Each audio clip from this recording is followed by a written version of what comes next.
మనమైతే 50 మెంబర్స్కి అయితే సాంబార్ రైస్ అయితే ఐటమ్స్ అయితే చూసారు కదా, ఏమేమి ఇచ్చారు ఏంటి అనేది. ఇంకా వాళ్ళు ఐటమ్స్ ఇవ్వగానే ఇంకా నేను వెజిటేబుల్స్ అయితే కట్ చేసుకొని ఇంకా ప్రిపరేషన్ అన్నది స్టార్ట్ చేశానండి. రైస్ అయితే ఒక సైడ్ కడిగి పెట్టేసుకున్నాను. అలాగే పప్పు, చింతపండు ఇవన్నీ నీట్గా వాష్ అయితే చేసేసుకొని మళ్ళీ వాటర్ పోసి అయితే పెట్టేసుకున్నాను.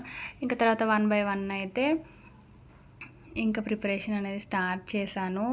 వంట చేయడం అనేది నాకు చిన్నతనం నుంచే చాలా ఇష్టం అండి. సో ఇంకా మ్యారేజ్ కాకముందు ఆఫీస్లోనే జాబ్ చేసేదాన్ని. ఆఫ్టర్ మ్యారేజ్ పాప పుట్టిన తర్వాత ఇంకా బయటికి వెళ్ళలేను.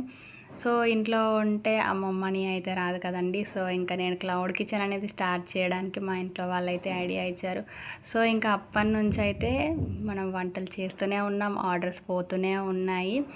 సో ఇంకా ఈరోజైతే 50 మెంబర్స్కి చేసేదాకా అయితే వచ్చిందండి. ఇక్కడ నేను ఇప్పుడు చూపిస్తున్నాను కదా, ఎగ్జాక్ట్గా కారం కానీ పులుపు కానీ అన్నీ కూడా కరెక్ట్గా పర్ఫెక్ట్గా సెట్ అయ్యాయండి.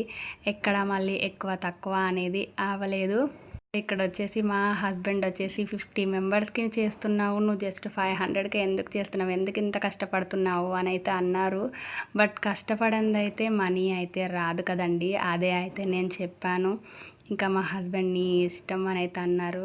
ఇక్కడ కలిపేటప్పుడు చెయ్యి అయితే చాలా పెయిన్ అయితే వచ్చిందండి. కానీ కష్టపడితేనే మనీ అనేది వస్తుంది. మనీ ఉంటేనే ఈ రోజుల్లో మనం ముందడుగైతే వెయ్యగలం.